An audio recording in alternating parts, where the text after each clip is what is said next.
ஹல்லேலூயா. கலாத்தியருக்கு எழுதின நிருபம் 4வது அதிகாரம். கலாத்தியருக்கு எழுதின நிருபம் 4வது அதிகாரம் அதனுடைய 28வது வசனத்தை வாசிக்க கேட்கலாம். சகோதரரே, நாம் ஈசாக்கை போல வாக்குத்தத்தத்து பிள்ளைகளாய் இருக்கிறோம். கரங்களை உயர்த்தி ஹல்லேலூயா. எப்படி ஈசாக்கை போல வாக்குத்தத்தத்து பிள்ளைகளாய் மாறினோம் என்றால், கலாத்தியர் 3வது அதிகாரத்தில் 26 முதல் 29 வரையுள்ள வசனங்களை வாசிக்கலாம். நீங்கள் எல்லாரும் கிறிஸ்து இயேசுவை பற்றும் விசுவாசத்தினால் தேவனுடைய புத்திரராய் இருக்கிறீர்கள். இயேசுவை பற்றும் விசுவாசத்தினாலே, இயேசுவை யார் யார் விசுவாசித்து ஏற்றுக்கொள்ளுகிறார்களோ அவர்கள் எல்லாருமே தேவனுக்கு பிள்ளைகளாகும்படி கர்த்தர் என்ன செய்கிறார் என்றால் அதிகாரம் கொடுக்கிறார். ஏனெனில் உங்களில் கிறிஸ்துவுக்குள்ளாக ஞானஸ்நானம் பெற்றவர்கள் எத்தனை பேரோ, கிறிஸ்துவுக்குள்ளாக ஞானஸ்நானம் பெற்றவர்கள் எத்தனை பேர்களோ அத்தனை பேரும் கிறிஸ்துவை தரித்துக் கொண்டீர்களே. கிறிஸ்துவுக்குள்ளானவர்கள், அந்த கிறிஸ்துவுக்குள்ளாக வேதம் வைத்திருக்கிற ஒரு மார்க்கம் தான் இயேசுவை ஏற்றுக்கொண்டு அவரோடு கூட ஞானஸ்நான உடன்படிக்கை செய்வது. இந்த வார்த்தைகளை நல்லா கவனிக்கணும். இந்த ஞானஸ்நானம் வரும்போதே நிறைய பேருக்கு வரக்கூடிய பெரிய டவுட் என்னன்னா, ஒரே ஞானஸ்நானம் உண்டுன்னு தானே சொல்லியிருக்கு. ஒரே ஞானஸ்நானம் தான் உண்டு, ஆனால் நாங்கள் சின்ன வயசுலேயே எடுத்துட்டோமே. எப்போ எடுத்தீங்க? உங்ககிட்ட கேட்டாங்களா? இல்லை. அதை தீர்மானித்தது யாரு? அது எங்க அப்பாவும் அம்மாவும் தீர்மானித்தது. உங்க அப்பாவும் அம்மாவும் தீர்மானிச்சா உங்க அப்பா அம்மா எடுக்கட்டும். நாம ஞானஸ்நானம் எடுக்கணும்னா யாரு தான் தீர்மானிக்கணும்? சத்தியத்தை அறிவீர்கள், சத்தியம் உங்களை விடுதலை ஆக்கும். ஆண்டவர் சமூகத்தில் கர்த்தர் கொண்டு வந்து, கொஞ்சம் மைக் அட்ஜஸ்ட் பண்ணு, ஆண்டவர் சமூகத்தில் கொண்டு வந்து அமர வைத்து ஏதோ ஒன்று சொல்லிட்டு போவதற்கல்ல. நல்ல கவனமாக கேளுங்க. ஞானம் ஸ்நானம், நான் இயேசுவை சொந்த இரட்சகராய் ஏற்றுக்கொண்டு நான் இரட்சகராய் ஏற்றுக்கொள்ள வேண்டுமானால் நான் யார் என்கிற உணர்வு எனக்கு வரணும். தெரியுமா? நான் இயேசுவை என் இரட்சகராய் ஏற்றுக்கொள்ளணும்னா எனக்கு என்ன தேவை? நான் இயேசுவை இரட்சகராய் எனக்கு ஏற்றுக்கொள்ளணும்னா எனக்கு என்ன தேவை?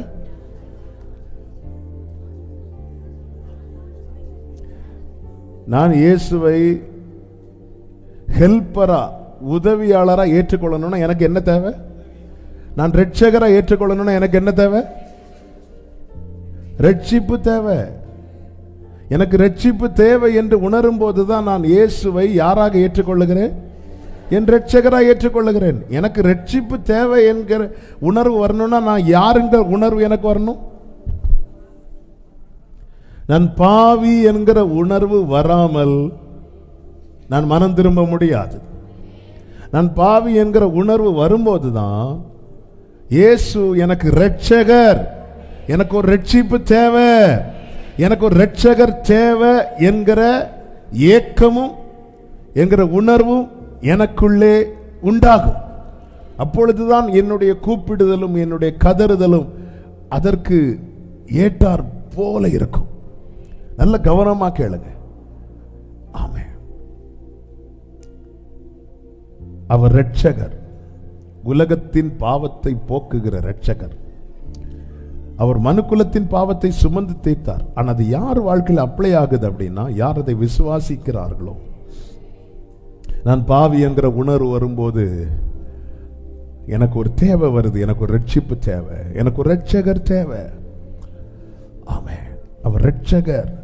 இதோ உலகத்தின் பாவத்தை சுமந்து தீர்க்கிற தேவ ஆட்டுக்குட்டி என்று யோவான் ஸ்நானன் பரிசுத்த ஆவியில் நிரம்பினவனாய் இந்த வார்த்தை இயேசுவை பார்த்து சொல்லுகிறான். பெந்தெகோஸ்தே நாளிலே அப்போஸ்தலனாகிய பேதுரு ஜனங்கள்கிட்ட பேசும்போது ஜனங்கள் இருதயத்தில் குத்துண்டவர்களாகி அவங்க கேட்ட வார்த்தை, ரட்சிக்கப்பட நாங்க என்ன செய்ய வேண்டும்? நான் என்ன செய்யணும்? ரட்சிக்கப்பட நாங்க என்ன செய்யணும்? அப்போ இந்த உணர்வு வந்தாதான் எனக்குள்ளே ஒரு தேடல் உண்டாகும். ஆண்டவரே நான் பாவி, என் மேல் மனம் இறங்கும் என்று ஒருவன் உண்மையா இயேசுவை நோக்கி கூப்பிடுவான் என்றார். வேதம் சொல்லுகிறது இயேசு கிறிஸ்துவின் ரத்தம் சகல பாவங்களையும் நீக்கி அவனை என்ன செய்கிறதா? சுத்திகரிக்கிறது. ஹல்லேலூயா. ஆமென். மைக் மாதிரி. Thank you Holy Spirit. ஒரு ரட்சிப்பு தேவை. விசுவாசம் உள்ளவனாகி, என்ன விசுவாசம்? என் பாவங்களுக்கா இயேசு மரித்தார், அவருடைய தழும்புகளால் நான் குணமானேன். அவர்கள் அவரை நோக்கி பார்த்து பிரகாசம் அடைந்தனர். இயேசுவை, கல்வாரி சிலுவையில் எனக்காய் அடிக்கப்பட்ட இயேசுவை நான் நோக்கி பார்க்கும்போது எனக்கு என்ன கிடைக்கிறது என்றால், அவரிடத்தில் இரக்கம் கிடைக்கிறது. நான் என் பாவங்களை அறிக்கை செய்யும் போது எனக்கு பாவ மன்னிப்பு கிடைக்கிறது. தன் பாவங்களை மறைக்கிறவன் வாழ்வு அடைய மாட்டான், அவற்றை அறிக்கை செய்து விட்டு விடுகிறவனோ இரக்கம் பெறுவான். ஆண்டவருடைய நாமத்திற்கு மகிமை உண்டாவதாக. அப்போ இப்படி ரட்சிப்புக்குள்ள வருகிறவன் அடுத்ததாக அந்த ரட்சிப்பு நிலை நிற்க, ரட்சிப்பு ப்ராசஸ் என்பது இயேசுவை ஏற்றுக்கொள்வது மட்டுமல்ல, இயேசுவோடு கூட உடன்படிக்கை செய்வது. அதுதான் ஞானஸ்நான உடன்படிக்கை. இயேசுவை ஏற்றுக்கொண்டு ரட்சிக்கப்பட்டு இயேசுவோடு கூட உடன்படிக்கை செய்யணும். இதுதான் உண்மையான ரட்சிப்பின் அனுபவம். இதை கிளியர் பண்ணிட்டு தான் அடுத்த லைனுக்குள்ள போக முடியும்.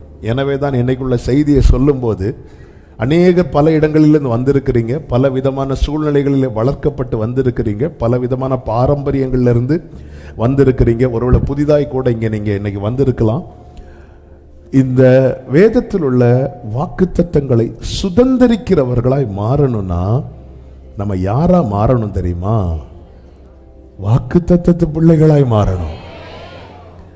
யார் வாக்குத்தத்தத்து பிள்ளைகள் அப்படின்னா, இனி கீழே வாசிங்க, 27 ஒரு விஷயம் கூட வாசிங்கள்.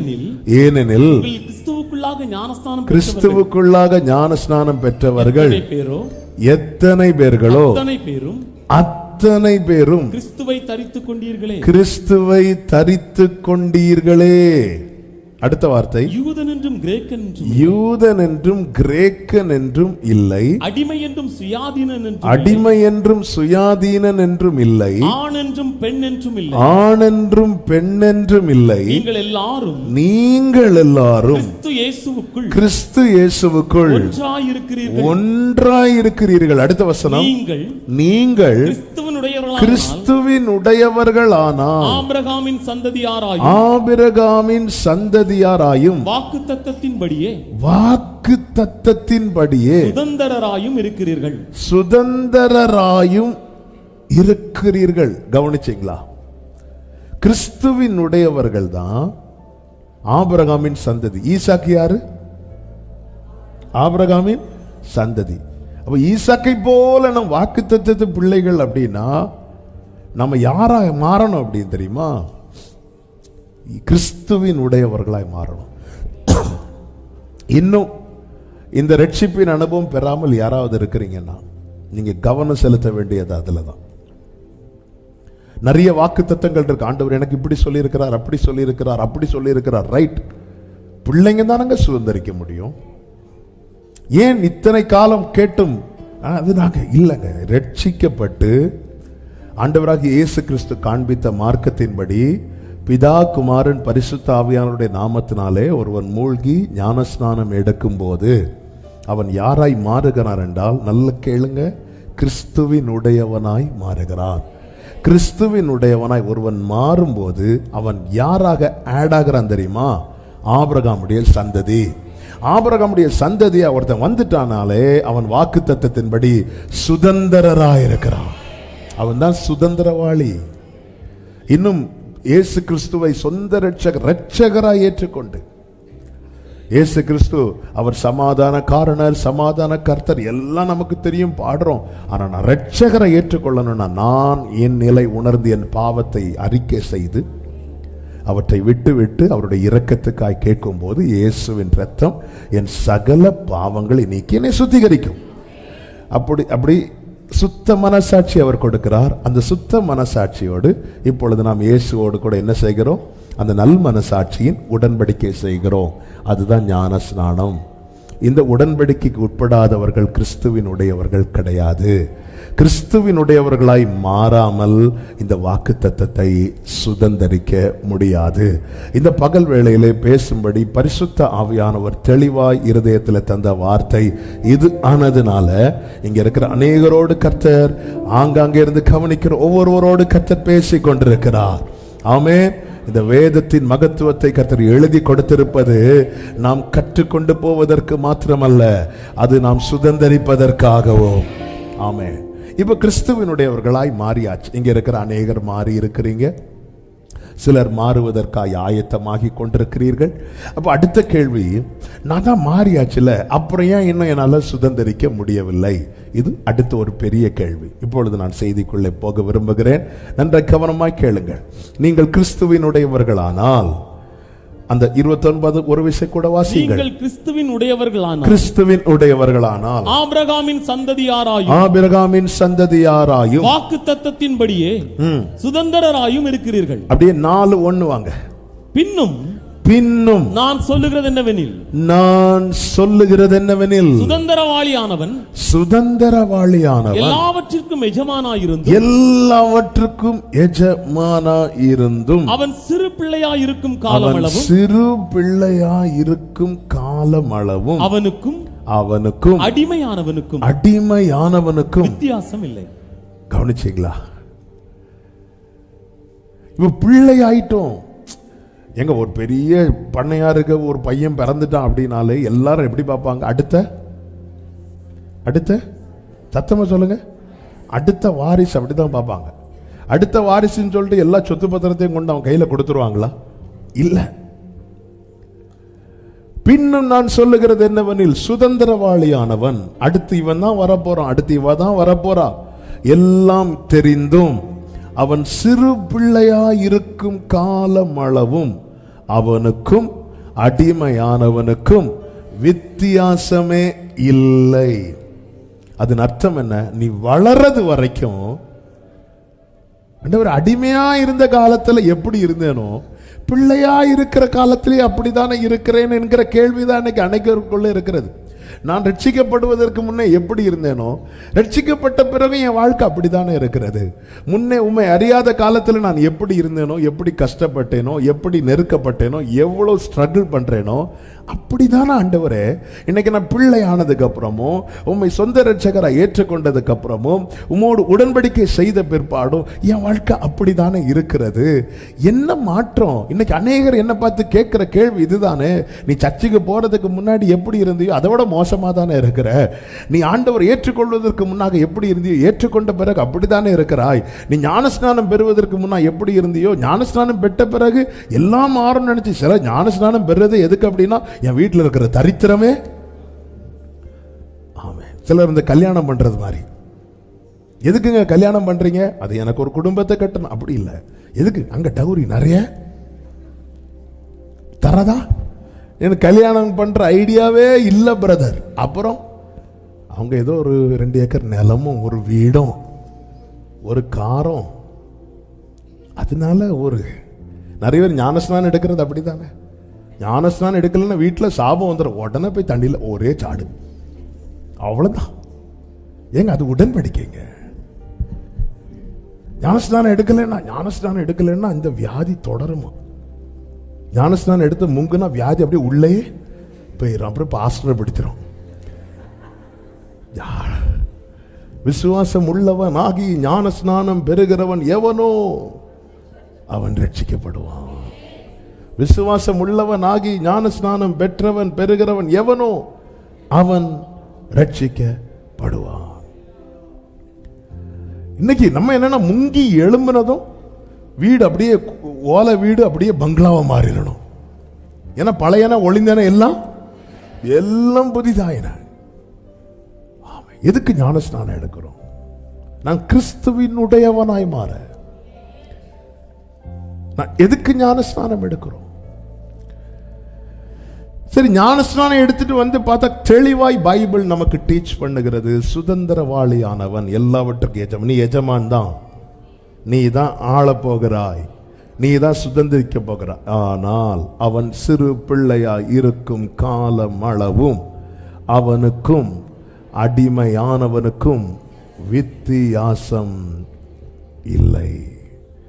அடுத்த வசனத்தில் சொல்லப்பட்டிருக்கிறது, தகப்பன் குறித்த காலம் வரைக்கும், தகப்பன் குறித்த காலம் வரைக்கும் அவன் காரியக்காரருக்கும் வீட்டு விசாரணைக்காரருக்கும் கீழ்ப்பட்டிருக்கிறான். அப்போ பிள்ளைக்கு எப்போ என்ன கொடுக்கணும்னு தகப்பன் ஒரு காலத்தை குறித்து வைத்திருக்கிறார். நம்புறவங்க கைகளை உயர்த்தி ஆமேன்னு சொல்லுங்க பார்க்கலாம். அழகா பாடணுமே, நீர் செய்ய நினைத்தது எனக்காக ஆயத்தம் பண்ணினதை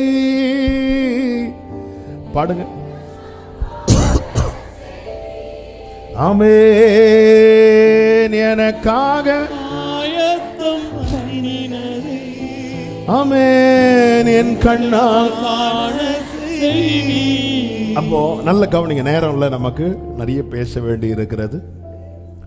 அப்ப தகப்பன் அவர் தான் ஒரு காலத்தை குறித்து வச்சிருக்காருல. எதுக்கு அந்த காலத்தை குறித்து வைத்திருக்கிறார்? நம்ம கிட்ட கேட்டா சொல்லுவோம் நாம் சுதந்திரிக்க என்று. உண்மைதான். ஆனால் அதுல இன்னொரு காரியம் இருக்கிறது. என்ன தெரியுமா? நீ வளரணும். தகப்பன் காலத்தை குறித்து வைத்திருப்பது அன்னைக்கு தான் தருவார் என்பதற்காக மட்டுமல்ல, அதை சுதந்திரிப்பதற்கு நான் வளரும்படி எனக்காய் தகப்பன் குறித்த காலம் அது. பிள்ளைக்கு 18 வயசு ஆனதும் இந்த சொத்தை எழுதி கொடுக்கணும். பிள்ளைக்கு 20 வயசு ஆனதும், இப்போ பெரிய பிஸ்னஸ்ல இருக்கிறவங்களாம் பிள்ளை படிச்சு முடிச்சதும் பிஸ்னஸை கையில கொடுத்துடணும். பிள்ளை ஃபுல்லா அரியர் வச்சிட்டு இருக்கு. இல்ல 20 வயசுலயும் பிள்ளை ஃபீடிங் பாட்டில தான் பால் குடிச்சிட்டு இருக்கு. அப்பா ஏதோ 18 வயசுல இதை எழுதி தருவேன்னு சொன்னீங்க, பெண்ணாலே குத்திடுவேன். நம்ம என்ன நினைச்சிட்டு இருக்கோம்னா, ஒரு 25 வருஷம் ஆபிரகாமுக்கு நமக்கு ஒரு வச்சிருக்கிறார். அது அந்த 25 வருஷத்துல கர்த்தர் ஆபிரகாமை வளர வைத்தார், விசுவாசத்தில் வளர வைத்தார். விசுவாசத்தில் அவன் பலவீனனா இருக்கவில்லை. கர்த்தர் எதிர்பார்க்கிற ஒரு தகப்பன் பிள்ளை கிட்ட எதிர்பார்க்கிற வளர்ச்சி அவனில் வெளிப்படும் போது, தகப்பன் குறித்த காலம் வரும்போது, கர்த்தர் சொன்ன சுதந்திரங்களை அவன் கையிலே. ஆமென். பக்கத்துல பார்த்து சொல்லுங்க, நீங்க எஜமான் தான். ஹல்லேலூயா. சிலருக்கு இப்படிப்பட்ட வார்த்தைகள் அடுத்தவங்களுக்கு சொல்ல கொஞ்சம் கஷ்டமா இருக்கு. நாம வீட்டில் போய் கண்ணாடி பார்த்து நீ எஜமான் தான், ஆனாலும் வளர்றது வரைக்கும் வித்தியாசம் இல்லை. அதன் அர்த்தம் என்ன? அடிமையும் சாப்பிட்றான், பிள்ளையும் சாப்பிட்றான். அடிமையும் உடுக்கிறான், பிள்ளையும் உடுக்கிறான். அடிமையும் வீட்டில் தான் இருக்கிறான், பிள்ளையும் வீட்டில் தான் இருக்கிறான். அடிமையும் படுத்து தூங்குறான், பிள்ளையும் படுத்து. எக்ஸ்ட்ரா என்னப்பா இருக்கு? எக்ஸ்ட்ரா ஒன்று இருக்கு மகனே. அடிமைக்கு காலம் குறிக்கப்படவில்லை, பிள்ளை உனக்கு.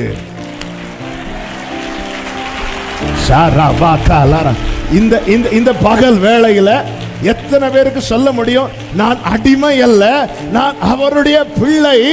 அப்படி சொல்றவங்க கைகளை உயர்த்தி ஆமென் சொல்லுங்க. அப்படின்னு என்ன அர்த்தம்? தகப்பன் காலத்தை குறித்து வைத்திருக்கிறார். தகப்பன் காலத்தை குறித்து வைத்திருக்கிறார். அப்போ நம்முடைய டார்கெட் எதுவா இருக்கணும் தெரியுமா? அந்த காலத்துக்குள்ள வளரணும். பக்கத்துல பார்த்து சொல்லுங்க, வளர்ந்துருங்க. ஹல்லேலூயா, வளர்ந்துருங்க.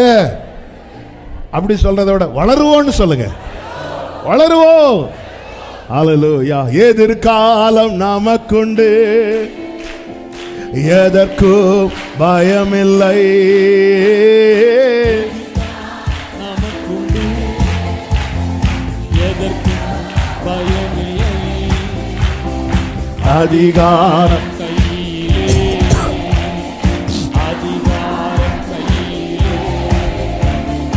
ஆளுவோம் தேசத்தை நாம். நல்ல கையை தட்டி ஒன்று சேர்ந்து நாம்.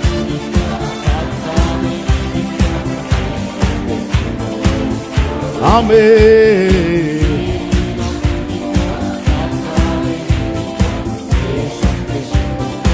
ஆமென். ஹல்லேலூயா. ஈசாக்கை போல வாக்குத்தத்தத்து பிள்ளைகளாயிருக்கிறோம். ஈசாக்கு சுதந்திரித்தான், நமக்கு முன்பாய் ஒரு சவாலாகவும் சாட்சியாகவும் இருக்கிறான். அப்போ அதே லைன்ல கொண்டு வரப்பட்ட சுதந்தரிக்கப்பட்ட பின்பும் நாம சுதந்தரிக்கலைன்னா நம்ம ரொம்ப பரிதபிக்கப்பட்டவங்க. ஹல்லேலூயா, ஹல்லேலூயா. அதாவது ராஜாவின் கல்யாண வீட்டுக்குள் வராமல் இழப்பை கண்டவர்களை விட மிகவும் பரிதபிக்கப்பட்டவன் யார் தெரியுமா? அந்த வீட்டுக்குள் வந்தும் வஸ்திரம் இல்லாம ஒருத்தர் தூக்கி போடப்பட்டான் தெரியுமா? அவன் தான் பரிதபிக்கப்பட்டவன். அது போலதான் நம்ம லைன்ல வந்துட்டோம். இனி நம்முடைய போக்கஸ் எதுல இருக்கணும்னா வளரணும். ஏன்னா நான் சுதந்திரவாளி. எல்லாரும் சொல்லுங்க, நான் சுதந்திரவாளி. இந்த வார்த்தை அடிக்கடி அறிக்கை பண்ணுங்க. என்ன, இந்த பைபிள் எடுத்து வாக்குத்தத்தத்தை படிக்கும் போது சாத்தான் சொல்லுவான், நீ எதுக்கு அதை படிக்கிற? நான் சுதந்திரவாளி. ஆமே, அதெல்லாம் உனக்கு யாரு சொன்ன? அது ஆபிரகாமுக்குள்ள சொன்னது. எஸ், நான் ஆபிரகாமின் சந்ததியா இருக்கிறேன். எப்படி இப்ப ஆபிரகாமின் சந்ததியான அவன் எந்த கோத்திரம், நீ எந்த கோத்திரம்? உண்மைதான். ஆனா நான் இயேசுவின் ரத்தத்தாலே மறுபடியும் ஜெனிப்பிக்கப்பட்டு, ஆமென் சொல்லுங்க பார்க்கலாம். ஹல்லேலூயா. ஈசாக்கின் வாழ்க்கையிலிருந்து வளர வேண்டிய 5 அனுபவங்களை சொல்லி நான் ஜெபிக்க விரும்புகிறேன். முதலாவது, ஆதியாகமம் 21வது அதிகாரம் அதனுடைய 7 முதல் கொஞ்சம் வாசிக்கலாம். சாராள் பிள்ளைகளுக்கு பால் கொடுப்பாள் என்று ஆபிரகாமுக்கு எவன் சொல்லுவான்? அவருடைய முதிர் வயதிலே அவருக்கு ஒரு குமாரனை பெற்றேனே என்றாள். பிள்ளை வளர்ந்து, நல்ல கவனிங்க, இப்ப குமாரன் பிறக்கிறான். யாரு? ஈசாக்கு. பிள்ளை வளர்ந்து பால் மறந்து, ஈசாக்கு பால் மறந்த நாளிலே ஆபிரகாம் ஒரு பெரிய விருந்து பண்ணுகிறான். இனி அடுத்த பிள்ளை என்ன செய்யணும்? வளரணும். பிள்ளை வளருகிற டைம் வரும்போது அடுத்த வசனத்தில் சொல்லப்பட்டிருக்கிறது, ஆகார் ஆபிரகாமுக்கு பெற்ற குமாரன் ஈசாக்கு என்ன செய்கிறான்?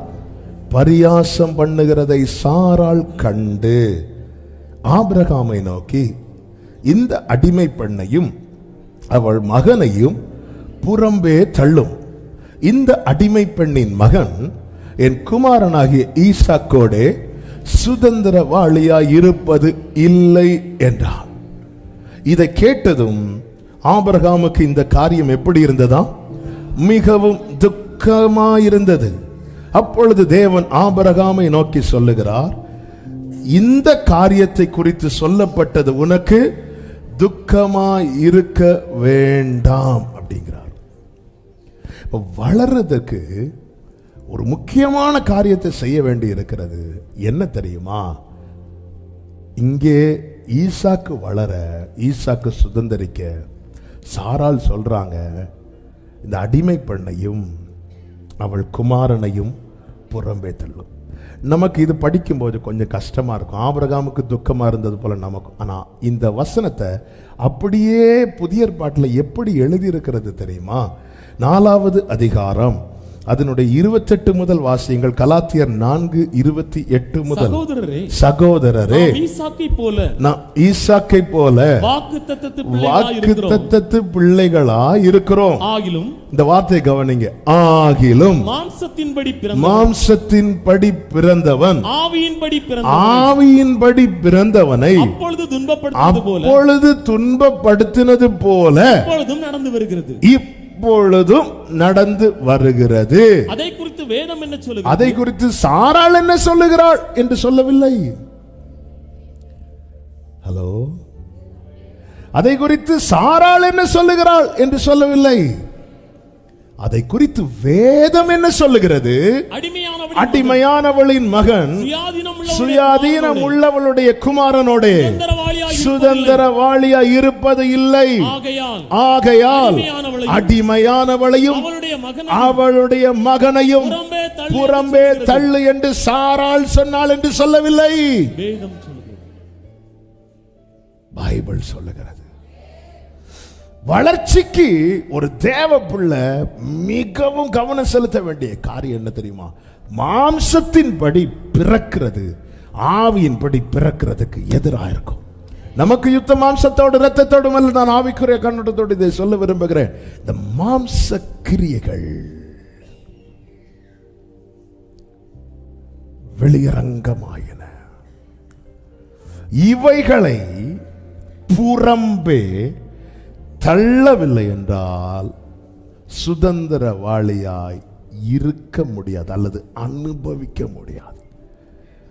பிள்ளை வளர்ந்து பால் மறந்தாச்சு, அடுத்த ஸ்டெப் எடுத்து வைக்கும் போது செய்ய வேண்டிய ஃபர்ஸ்ட் காரியமே என்ன அப்படின்னா, நமக்கு கொஞ்சம் துக்கமா இருக்கிற காரியம் தான்.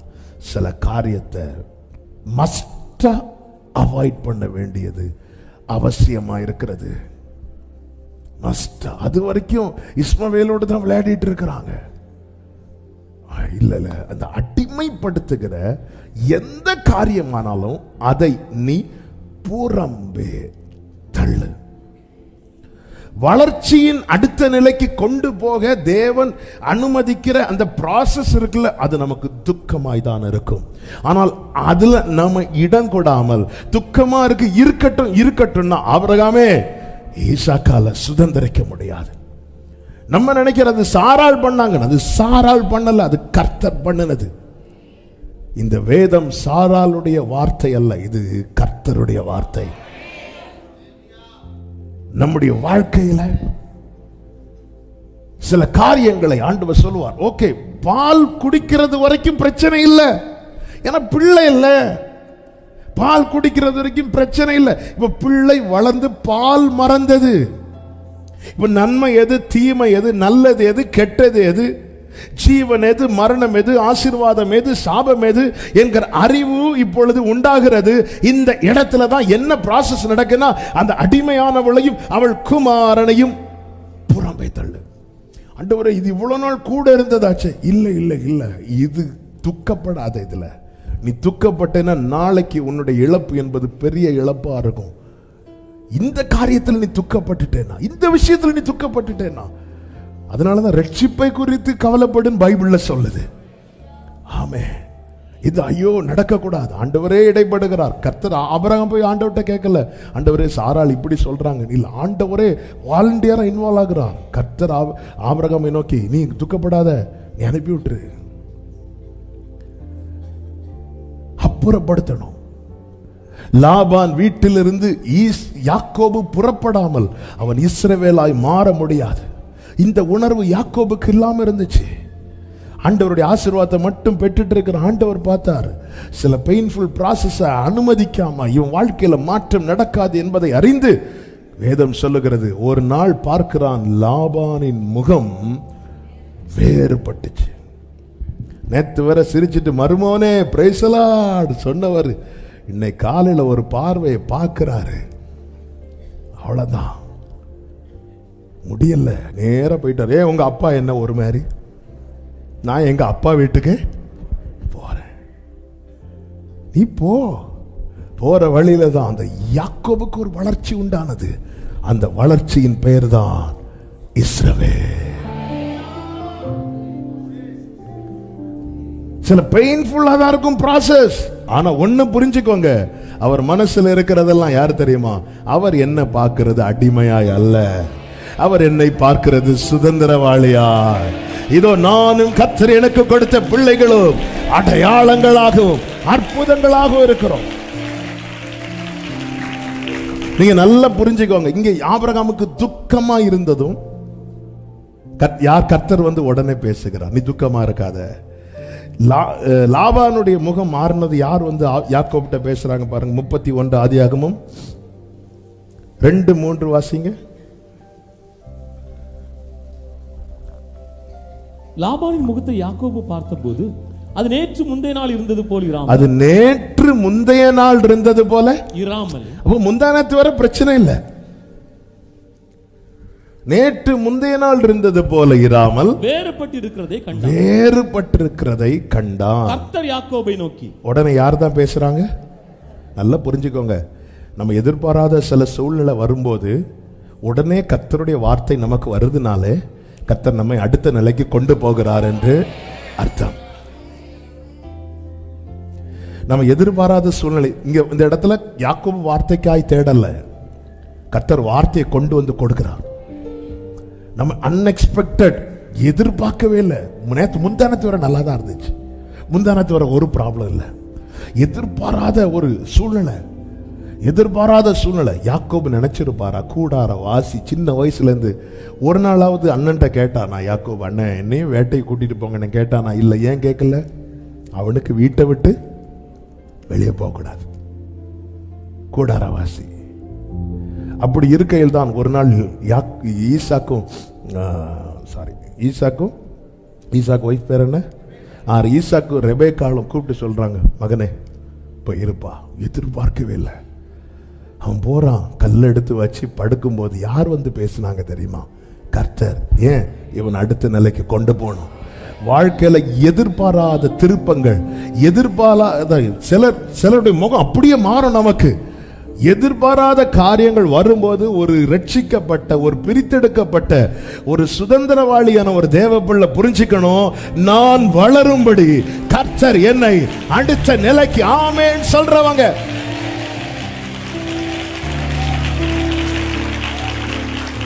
ஹல்லேலூயா, ஹல்லேலூயா. ஆண்டவர் சொல், நீ புறம்பே தள்ளு. பைபிள் அது தெளிவாக எழுதுகிறது, வேதம் சொல்லுகிறது.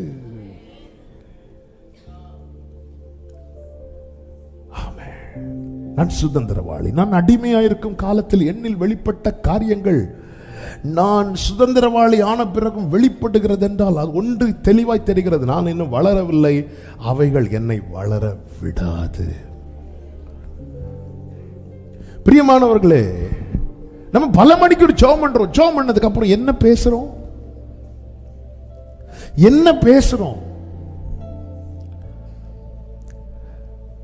என்னெல்லாம் பேசுறோம்?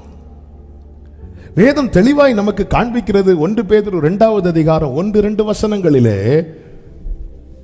அவர் தயவுள்ளவர் என்பதை நீங்கள் ருசி பார்த்ததுண்டானால் சகல துர்க்குணத்தையும் சகலவித கபடத்தையும் வஞ்சகங்களையும் பொறாமைகளையும் சகலவித புறங்கூறுதலையும் ஒழித்துவிட்டு நீங்கள் வளரும்படி புதிதாய் பிறந்த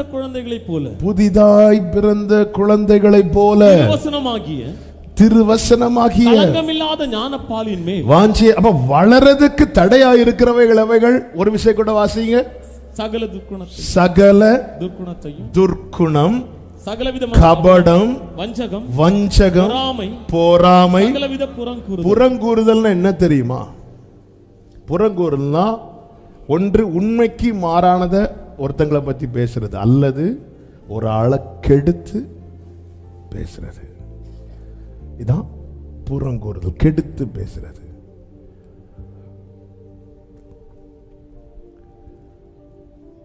இவைகளை ஒழித்து விட்டுன்னா என்ன அர்த்தம்? அது இனி இருக்கவே கூடாது. கொசு வந்து நம்ம பிள்ளைங்களை கடிக்குதுன்னா விரட்டுவோமா அடிப்போமா? என்ன கோரஸ்.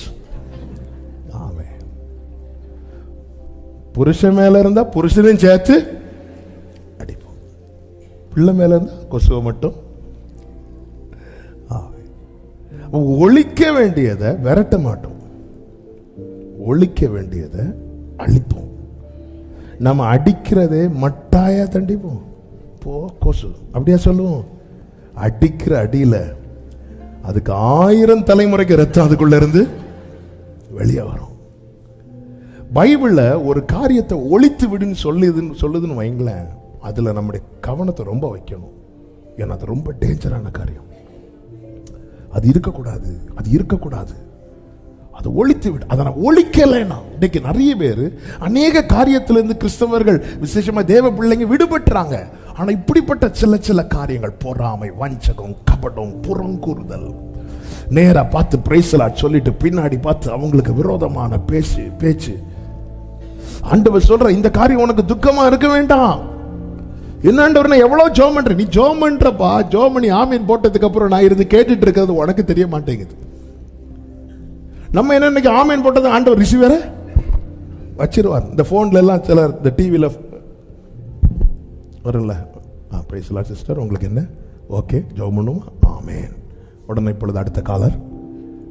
இப்படி ஆண்டவர் வைக்க மாட்டார். நம்ம ஆமீன் போட்டதுக்கு அப்புறம் என்ன பேசுறோம்னு கர்த்தர் என்ன செய்வாரா, கவனித்து கேட்பா. கேட்டுட்டு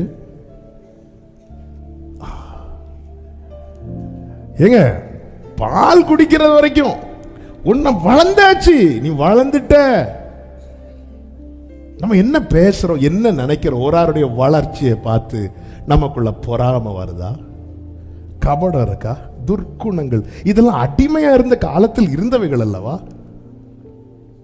ஆண்டவர் சொல்ற நீ வளரவே இல்லையே. கொரிந்து சபைக்கு கர்த்தர் சொல்லும் போது பவுலை கொண்டு சொல்லுகிறார். 1 கொரிந்தியர் 3வது அதிகாரம் 1வது வசனத்துல, மேலும் சகோதரரே நான் உங்களை ஆவிக்குரியவர்கள் என்று எண்ணி பேசக்கூடாமல் மாம்சத்துக்குரியவர்கள் என்றும் குழந்தைகள் என்றும் எண்ணி பேச வேண்டியதாயிற்று. இன்னும் நீங்க வளரல, கிறிஸ்துவுக்குள் குழந்தைகள் என்றும் எண்ணி பேச வேண்டியதாயிட்டு. ஏன்னா நீங்க மாம்சத்துக்குரியவர்களா இருக்கிறீங்க. ஏன் புறம்பை தள்ள வேண்டும் தெரியுமா இவைகளை? நமக்கு தெரியும், கலாத்தியர் 5வது அதிகாரம் 17வது வசனத்தில் தெளிவாய் சொல்லப்பட்டிருக்கிறது. ஆவி மாம்சத்துக்கு விரோதமாகவும் மாம்சம் ஆவிக்கு விரோதமாகவும் இச்சிக்கிறது. இச்சிக்கிறதுன்னு என்ன அப்படின்னா, இந்த ஆவி நன்மையானவைகளை யோசிக்கும் போது இந்த மாம்சம் தீமையானவைகளை யோசிக்கும். எல்லாமே அகைன்ஸ்டா தான் இருக்கும். ஆவி சொல்லும், நம்ம எல்லாம் ரட்சிக்கப்பட்டவங்க இல்ல, நம்முடைய ஆவியுடனே தானே ஹோலி ஸ்பிரிட் இணைந்து இருக்கிறார். அப்போ ஆவி சொல்லும் ஜோமுன்னு, மாம்சம் சொல்லும் தூங்கு. ஆவி சொல்லும் உபவாசம் போடு, மாம்சம் சொல்லும் சாப்பிடு. இப்படி சிம்பிளா ஆரம்பிக்கும். ஆவி சொல்லும் பைபிள் படி, மாம்சம் சொல்லும் மொபைல பாரு. ஆமென். என்ன செய்ய? இவைகள் ஒன்றுக்கு ஒன்று, அந்த வார்த்தை பாருங்க, நீங்கள் செய்ய வேண்டும் என்றிருக்கிறவைகளை செய்யா. எவ்வளவு காரியம் தீர்மானிக்கிறோம். சர்ச்சில் வந்து இந்த செய்தி கேட்டுட்டு நம்ம தீர்மானிச்சுட்டு போவோம். என்ன தீர்மானிச்சுட்டு போவோம் அப்படின்னா, இனி யாரை பத்தியும் புறங்கூற கூடாது, வெளியே நின்று சொல்லிட்டே போவோம். இருந்தாலும் என் பக்கத்துல இருந்து ஒரு சிஸ்டர் இருக்கிறாங்கல்ல. இதுல என்ன மேட்டர் அப்படின்னா, நம்முடைய ஆத்துமா எந்த பக்கம் சாய்கிறதோ அது ஜெயிக்கும்.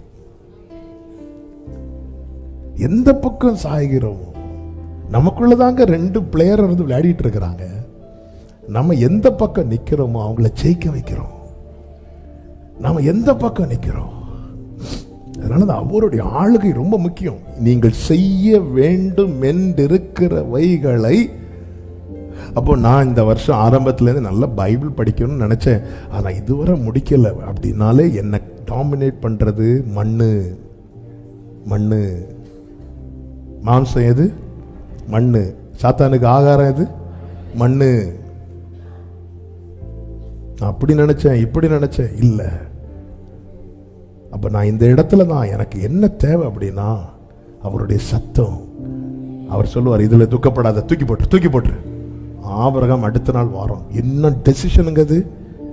ஆபிரகாம் வரான், ஆகாரங்க வா, இஸ்மவேல் வா, நான் ஒரு துருத்தி தண்ணி, கிளம்பு.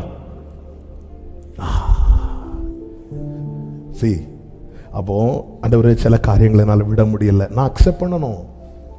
நான் துக்கமா இருந்துட்டு நான் மறைச்சிட்டு ஆண்டவர்கிட்ட நான் ரொம்ப யோக்கிய ஆண்டவர்னு சொல்லிட்டு இருக்கிறது வரைக்கும் என்னால அடிமைத்தனத்தை அப்புறப்படுத்த முடியாது. நான் அக்செப்ட் பண்ணணும். ஆண்டவர் எனக்கு முடியலப்பா, நான் இத்தனை வருஷம் ஆண்டவரே, இது எனக்கு அப்படிலாம் திடீர்லாம் மாற்ற முடியாது ஆண்டவரே.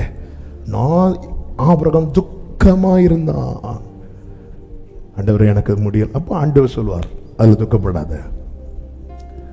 எனக்கு இம்மீடியட்டா என்னால சில மாம்ச கிரியைகள், மாம்ச காரியங்கள், அது இச்சையாகட்டும், பகையாகட்டும், விரோதமாகட்டும், கசப்பு. இந்த கசப்பு ரொம்ப மோசமானது. இந்த கசப்பு எப்படி ஃபார்ம் ஆகும் தெரியுமா? சில காரியங்கள் நம்ம இருதயத்திலே இருந்து இருந்து இருந்து இருந்து இருந்து கசப்பாயிரும். அதாவது நிறைய காரியங்கள் வந்து போகும், எல்லாமே இருதயத்தை பாதிக்கிற காரியங்கள் தாங்க. அந்த அளவுக்கு நம்ம பெரிய சிறகு கட்டி பறக்கிற பரிசுத்தவான்கள்லாம் இல்லை. ஆனா அதை நம்ம வந்து எவ்வளோ காரியங்கள் நம்ம பார்த்து, நம்ம பார்வையில் பட்டு எவ்வளோ காரியங்கள் போகிறது தெரியுமா? ஆனா எந்த காரியம் நம்ம கண்ணுக்குள்ள நிற்கும் தெரியுமா? எதை நாம் உற்று பார்க்கிறோமோ அவைகள் நம் கண்ணுக்குள் நிற்கும். அது போலதான் நம்முடைய நினைவுல எவ்வளவு காரியங்கள் வரும் போகும். ஆனா எந்த காரியம் நம்முடைய இருதயத்துல தங்கும் தெரியுமா? எந்த காரியத்தை நம்ம மறக்க கூடாதுன்னு நினைக்கிறோமோ, அது பிறர் செய்ததாகட்டும், எந்த ஒரு காரியமாகட்டும், அதுதான் பின்னாட்களிலே கசப்பாய் ஃபார்ம் ஆகும். அந்த கசப்பு என்ன செய்கிறது? நமக்கு வரும் கிருபைகளை எல்லாம் போக்கடிக்கிறது. எவ்வளவு கிருபைகளை பெற்று எப்படி ராஜா மாதிரி வாழ வேண்டியவங்க தெரியுமா நாம? இப்ப நம்ம ஒருத்தங்க மேல கசப்பு வைக்கிறதுனால நஷ்டம் வந்த நபருக்கல்ல, நமக்கு. இயேசு கிறிஸ்துவுக்கு கசப்பு கலந்த காடியை குடிக்க கொடுத்த போது அவர் ருசி பார்த்து அதை குடிக்க மனதில்லாதிருந்தார். நான் என் ஆண்டவருக்கு ஸ்தோத்திரங்களை, துதிகளை, ஆராதனைகளை எல்லாவற்றையும் நான் செலுத்தும் போது ஆண்டவர் டேஸ்ட் பார்க்கும்போது எல்லாம் எங்கிருந்து தான் வருது? அடிஸ்தானமே இருதயம். ஆனால் இருதயத்துக்குள்ள யார் மேலேயோ ஒரு கசப்பு இருக்கு. அவரால் அதை அக்செப்ட் பண்ண முடியல. வேற எதுனாலும் ஆண்டவரால் சகிக்க முடியும். எல்லாத்தையும் சகித்தார்லாங்க. அவரை அரை நிர்வாணப்படுத்தி இல்லை, இழுத்துட்டு போனாங்க, அதை சகித்தாரே. கற்களை எடுத்து அவர் மேலே எறிந்தாங்க, சகித்தாரே. கண்களை கட்டி தலையில் கொட்டினார்கள், சகித்தாரே. முகத்தில் காரி உமிழ்ந்தார்கள், எல்லாத்தையும் ஏற்றுக்கொண்டார். அப்படித்தானே இருக்கு. அவர் ஏற்றுக்கொண்டார். ஆனா ஒண்ணு மட்டும் அவரால் ஏற்றுக்கொள்ள முடியல. என்ன தெரியுமா? கசப்பு கலந்த காடியை குடிக்க கொடுத்த போது பைபிள் அழகாய் சொல்லுகிறது, மத்தேயுல, அவர் ருசி பார்த்து, அதன் அர்த்தம் என்ன? அவருக்கு தாகமா இருக்கு, அப்படியே டேஸ்ட் பண்ணி அது கசப்பா இருந்ததுனால குடிக்க மனதில்லாது இருந்தார். என் மனசுல கசப்பு இருந்தா அவர் மனம் சொல்லும், ஏற்றுக்கொள்ளாத. ஓ, நான் யார் மேலேயா கசப்பு வச்சுட்டு நான் என்ன வெள்ளையும் போட்டுட்டு நான் இருந்து இவ்வளவு ஊழியம் செஞ்சா அவருடைய மனசு சொல்லும், பரலோகம் இதை ஏற்றுக்கொள்ளாது. நான் எப்படிங்க வளர முடியும்? எப்படி வளர முடியும்? எப்படி சுதந்திரிக்க முடியும்? அதனாலதான் ஒரு தேவ பிள்ளை சரண்டர் பண்ணணும். ஆண்டவர் சொல்லுவார், இந்த கசப்பை நீ தூக்கி போடாது, துக்கமா இருக்கும். ஆண்டவர் என்னெல்லாம் பண்ணிட்டாங்க ஆண்டவரே, ஈஸியா நீங்க தூக்கி போடு, அவங்கள மறந்துரு, அவங்கள மன்னிச்சிருன்னு நீங்க உங்க பாட்டுக்கு சொல்லிட்டு இருக்கிறீங்க. எப்படி ஆண்டவரே முடியும்? ஆண்டவர் ஒன்னே ஒண்ணு கேட்பார், ஈசாக்கே நீ வளரணுமா?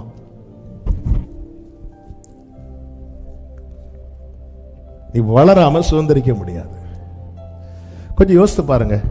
நாளைக்கு சரி, நாளைக்கு விடுங்க, இன்னைக்கு என்ன டேட்டு? 20.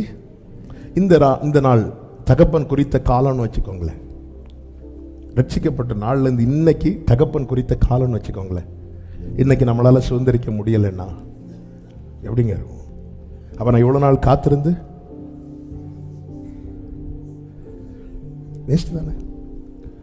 ஆபிரகாமுக்கு 25 வருஷம் காத்திருக்க வைத்தார். ஆனால் வேதம் சொல்லுகிறது, அந்த 25வது வருடம், அதாவது ஆபிரகாமுக்கு 100வது வயதுல கர்த்தர் குறித்திருந்த காலத்துல,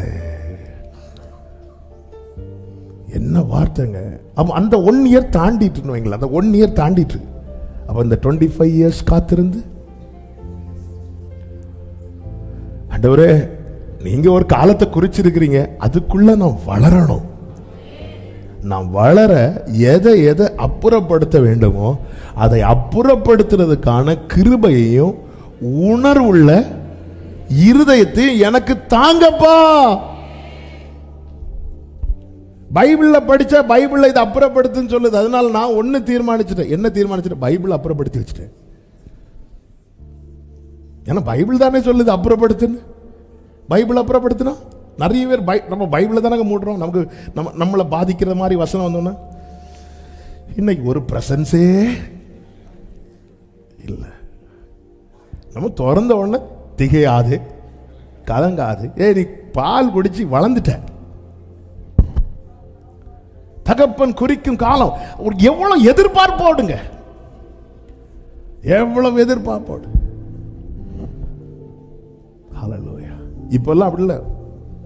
பிள்ளைங்க 1 வயசு 2 வயசுலேயே அடுத்த வருஷத்துக்கு அட்மிஷன் போடணும். முந்தியெல்லாம் அப்படி கிடையாது. சும்மா எங்களெல்லாம் அப்படி, எல்லாரும் எப்படி தானே. இப்பெல்லாம் அந்த 1 வருஷத்துக்கு முன்னாடியே சென்னையில் சொன்னாங்க, எனக்கு எந்த அளவுக்கு உண்மைன்னு தெரியல, கர்ப்பவதியா இருக்கும் போதே போய் அட்மிஷன் போடுறாங்களாம். எங்க என்ன எதிர்பார்ப்பாங்க? அப்போ அதன் அர்த்தம் என்ன? என் பிள்ளை வளரும், 1 வயசு 2 வயசு 3 வயசு ஆகும்போது அடுத்த வருஷம் கொஞ்சம் கொஞ்சமாக பேசும். இன்டர்வியூ வேற வைக்கலாங்க. என் பிள்ளைக்கு இன்டர்வியூ வச்சாங்க, நல்ல வேளை எனக்கு வைக்கல. அவளுக்கு வச்சனால அவன் பாஸ் ஆகிட்டான். சில இடத்துல பெற்றோருக்கும் வைக்கிறாங்களாம். அப்போ ஒரு எதிர்பார்ப்பு இருக்குல்ல. இன்டர்வியூ வைக்கும்போது கேட்குற கொஸ்டினுக்கு ஆன்சர் பண்ணுவாங்க. அப்போ இந்த 3 இயர்ஸ், அந்த 3 இயர்ஸில் அதுக்கான ப்ரிப்பரேஷன் இருக்கும். ஆண்டவர் பெரிய சுதந்திரத்தை வச்சிருக்கிறாருங்க. வாக்குத்தத்தங்கள் எல்லாம் கிறிஸ்துவுக்குள் ஆம் என்றும் ஆமென் என்றும் இருக்கிறது. என்னையும் உங்களையும் அவருக்குள்ளே மறுபடியும் செலுப்பித்திருக்கிறார். நம்ம புது சிருஷ்டியாக்கி இருக்கிறார். அவன் ஒவ்வொன்னையும் நம்ம கை நீட்டி எடுக்கணும், சுதந்திரிக்கணும். நம்மளை பார்க்குறவங்க இவன் ரட்சிக்கப்படுறதுக்கு முன்னாடி எப்படி இருந்தானோ அப்படியே தான் இருக்கிறான். எத்தனை வருஷம் ஆச்சு? 20 வருஷத்துக்கு முன்னாடி எப்படி சுத்திட்டு கிடந்தானோ அதே நிலைமையில தான் இப்பவும் இருக்கிறான். ரீசன் என்ன அப்படின்னா, வளருவதற்கு தடையானவைகளை நாம் இன்னும் புறம்பே தள்ளவில்லை. நம்முடைய மாம்சம் சொல்லுது, இதை விட்டுறாதடா, இதை விட்டா உனக்கு அப்புறம் எந்த என்ஜாய்மெண்ட்டும் கிடையாது, அது கிடையாது சொல்லுமா. அந்த நேரத்தில் ஒரு தேவ பிள்ளை எதை கேட்கணும் தெரியுமா? God's voice. ஆண்டவர் சொல்ற, துக்கப்படாத. நீ இப்போ துக்கப்பட்டு இந்த காரியத்தை விட்டுட்டேன்னா ஃபியூச்சர்ல நீ அழ வேண்டி இருக்கும். அந்த அழுகை தான் ஏசாவின் கண்ணீர். ஆமென்.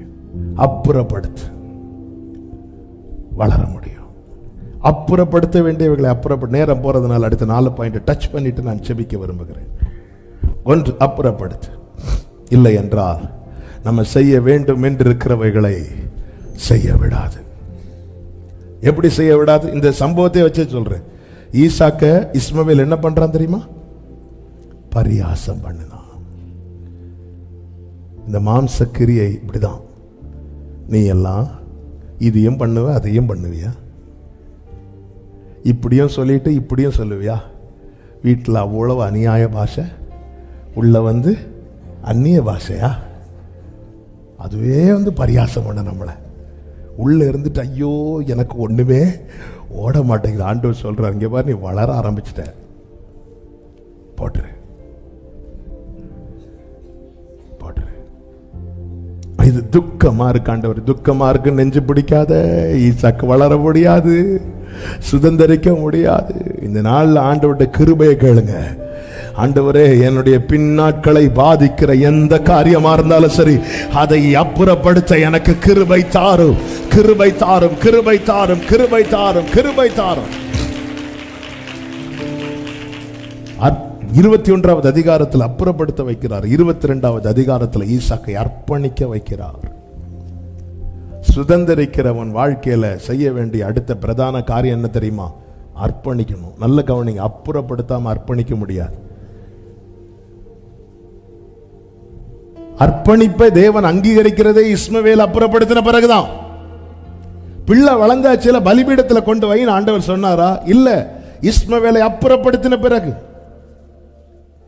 சும்மா பலிபீடத்துல வைக்கிறவங்களை கை தூக்குங்க, நம்ம எல்லாரும் கை தூக்குவோம். ஆண்டவர் அக்செப்ட் பண்ணணும்னா இஸ்மவேல் அப்புறப்படணும். இஸ்மவேல் என்பது எதைக்கு அடையாளம்? மாம்சத்தின்படி பிறந்தவன், மாம்ச கிரியை. நான் எனக்குள்ள அத்தனை மாம்ச கிரியைகளையும் வைத்து விட்டு நான் ஆண்டவர் சமூகத்தில் கொடுக்க முடியுமா? தி பெஸ்ட் தானே கொடுக்கணும். அப்படியே நான் கொடுத்தாலும் அது மாய்மாலம் அல்லவா? அது உண்மை அல்லவே. வளர அப்புறப்படுத்த வேண்டியவர்களை அப்புறப்படுத்தணும். அடுத்த முக்கியமான காரியம் அர்ப்பணிப்பு. எப்பொழுது இஸ்மவேல் அப்புறப்படுத்தப்பட்டானோ, இந்த காரியங்கள் நடந்த பின்பு கர்த்தர் ஆபிரகாமை சோதித்தார் என்றுதான் ஆதியாகமம் 22 சொல்லப்பட்டிருக்கிறது. என்ன சொல்லுகிறார் தெரியுமா? 2வது வசனத்தை வாசிங்க. அப்பொழுது அவர் உன் புத்திரனும் உன் புத்திரனும் உன் ஏகசுதனும் உன் ஏகசுதனும் உன் நேசகுமாரனும் ஆகிய உன் நேசகுமாரன் ஆகிய ஈசாக்கை நீ இப்பொழுது அழைத்துக் கொண்டு. ஏகசுதன், நேசகுமாரன், நீ எனக்கு பலியிடு. நமக்கு அந்த சம்பவம் தெரியும். அவன் அர்ப்பணிக்கிறான். எப்பொழுது ஒருவன் அர்ப்பணிக்கிறானோ அப்பொழுது அவன் சுதந்திரத்துக்கு தகுதி உள்ளவனாய் அல்லது பங்குள்ளவனாய் மாறுகிறான். 22வது அதிகாரம் அதனுடைய 17வது வசனத்தை வாசியுங்கள்.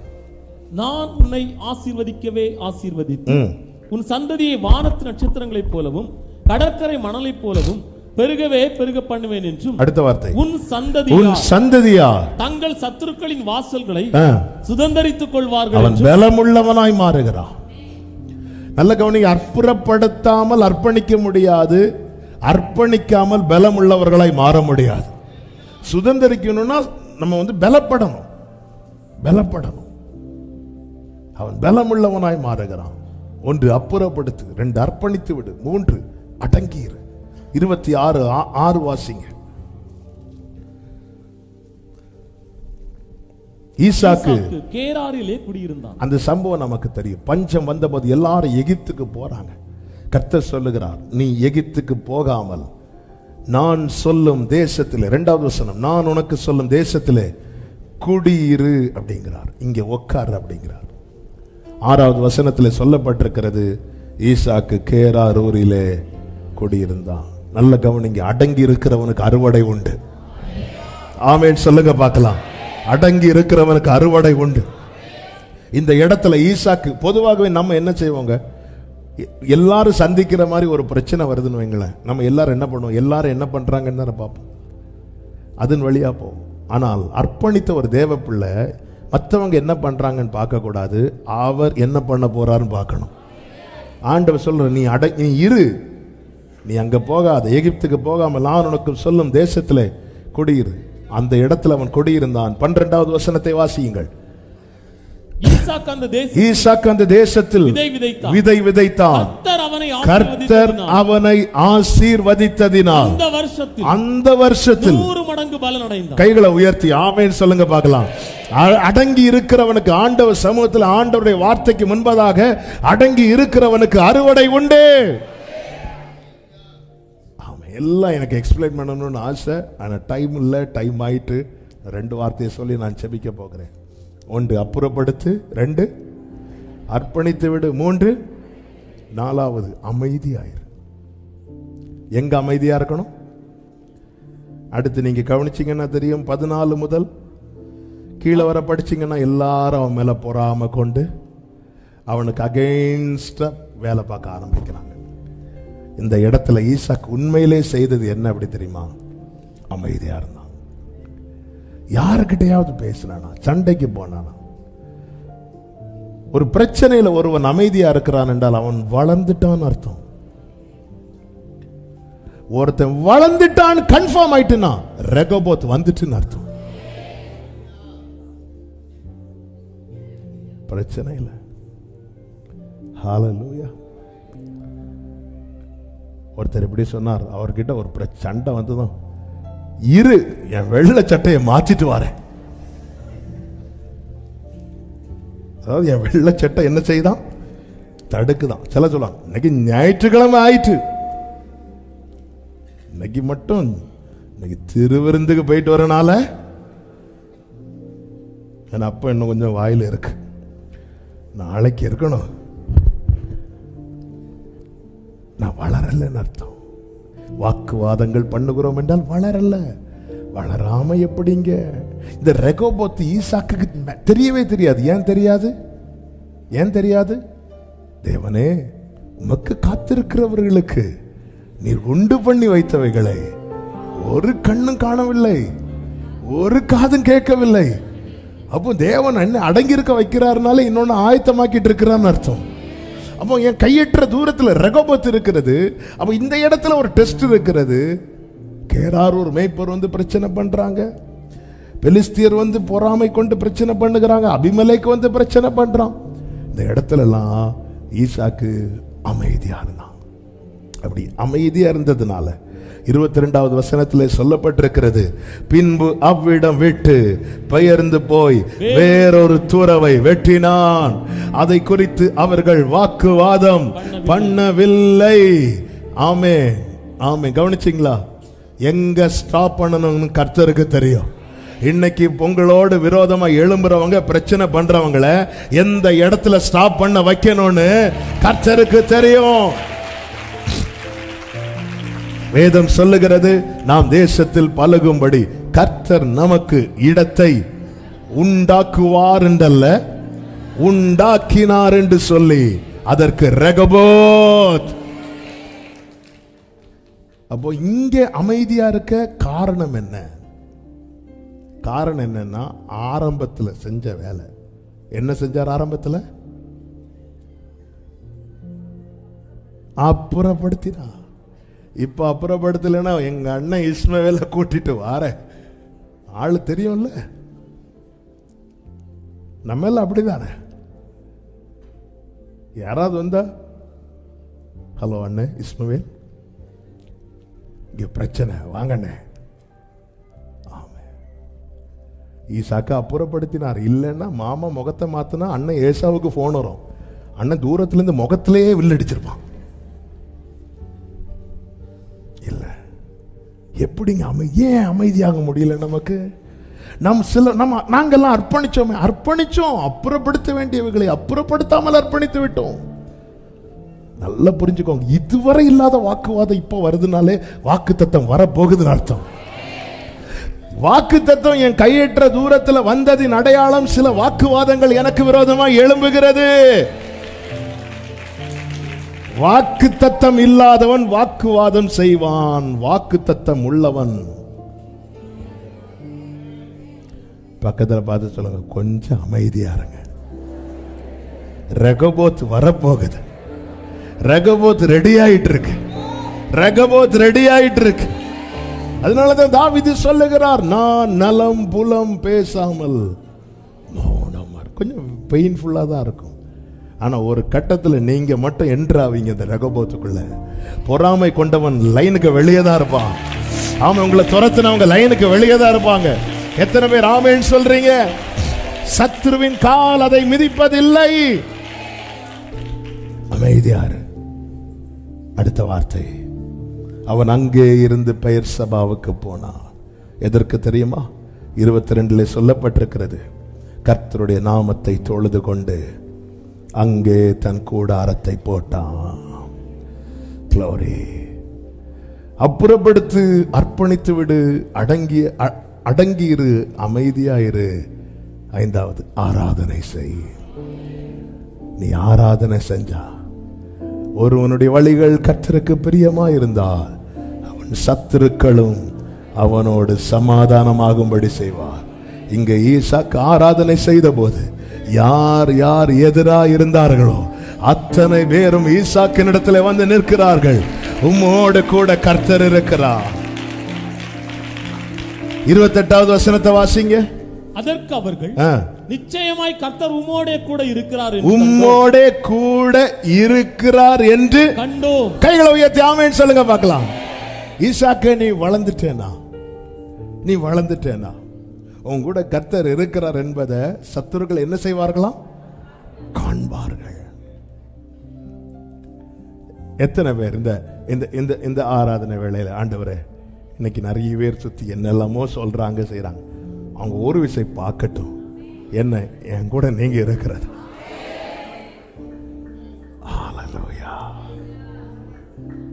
அநேகருக்கு ஆராதனை எது வரைக்கும் தெரியுமா? ரெகோபோத் வரைக்கும். இந்த ரெகோபோத்தை தாண்டியும் வருது. அதாவது நன்மை கிடைக்கிறது வரை ஆண்டவர், நன்மை கிடைச்சதுக்கு அப்புறம் வளர்ந்தவன் எத்தனை ரெகோபோத் வந்தாலும் ஆராதிப்பதை விட மாட்டான். ஹல்லேலூயா. ஆமென். அப்புறப்படுத்த வேண்டியவங்களை அப்புறப்படுத்துங்க. துக்கமா இருக்குதா? உடனே ஆண்டவருடைய சத்தத்தை கேளுங்க. ஆண்டவர் சொல்லிட்டாரா? ரெடி ஆயிருங்க. எப்படிங்க நம்ம ஈஸியா சொல்லிடுறோம், ஆபிரகாம் அப்புறப்படுத்தினான். ஆபிரகாமுக்கு அது ரொம்ப பெயின்ஃபுல்லா இருந்துச்சு. ஆமென். ஆனா ஆண்டவர் சொல்லிட்டார். சில தீர்மானத்தை நம்ம உறுதியா எடுக்கலைன்னா அது நம்மளை ஏதாவது ஒரு இடத்துல பாதிக்கும். அர்ப்பணிக்க வேண்டிய இடத்துல பாதிக்கும், அடங்கி இருக்க வேண்டிய இடத்துல பாதிக்கும். ஏன்னா இஸ்மவேல் எகிப்து ரூட் இல்ல, எகிப்து தானே, நேர வா வா வான்னு இழுத்துட்டு போயிடுவான். ஏதாவது ஒரு இடத்துல பாதிக்கும். அமைதியா இருக்க வேண்டிய இடத்துல பாதிக்கும். இஸ்மவேல் இலக்கி விட்டுட்டே இருப்பான். நீ எப்படி 10 வார்த்தை பேசுற, நீ ஒரு வார்த்தையாவது பேசு, ஏதாவது பேசு. அட்லீஸ்ட் ஆட்டோ பிடிச்சு போய் 4 வார்த்தையாவது விஷயத்த சொல்லிட்டு வந்துரு. இல்லது உன் வாட்ஸ்அப் ஸ்டேட்டஸ்லயாவது ஏதாவது ஒரு போட்டோ எடுத்து போட்டு, இந்த உறவுகளே இப்படிதான் அப்படி ஏதாவது ஒண்ணு போட்டு விட்டுரு. சில ஸ்டேட்டஸ் எல்லாம் பார்க்கறது இல்லை, ஆனா பார்த்தா ஒரு வசனம் இருக்காது, அவங்களா ஒரு வசனம் எழுதுவாங்க. அப்பவே நமக்கு டவுட் வரும். ஒன்று மனைவி கூட சண்டை, இல்லை மாமியார் கூட பிரச்சனை, இல்லட்டா போன இடத்துல ஏதாவது அது எப்படியாவது காட்டணும். மெயின் அது போடுறது யாருக்கு தெரியுமா? அது அந்த ஆளுக்கு மட்டும் தெரியும். இது நம்மளை தாக்கி தான் இந்த பிரச்சனை எல்லாம் ஏன் வருதுன்னா, அப்புறப்படுத்த வேண்டியதை ஆண்டவரே ஏன் இதுவரை பிரச்சனை இல்லப்பா, ஆனா நீ டிசைட் பண்ணிக்கோ, நீ வளர்ந்து சுதந்திரிக்கணுமா இல்ல கடைசி வரை அடிமையா இருந்துட்டு போறியா? உன்னை நான் எனக்குரியவனாய் மாற்றினது அடிமையாய் அறியப்படுவதற்கல்ல. உன்னை நிந்தித்தவங்க, உன்னை பகைத்தவங்க,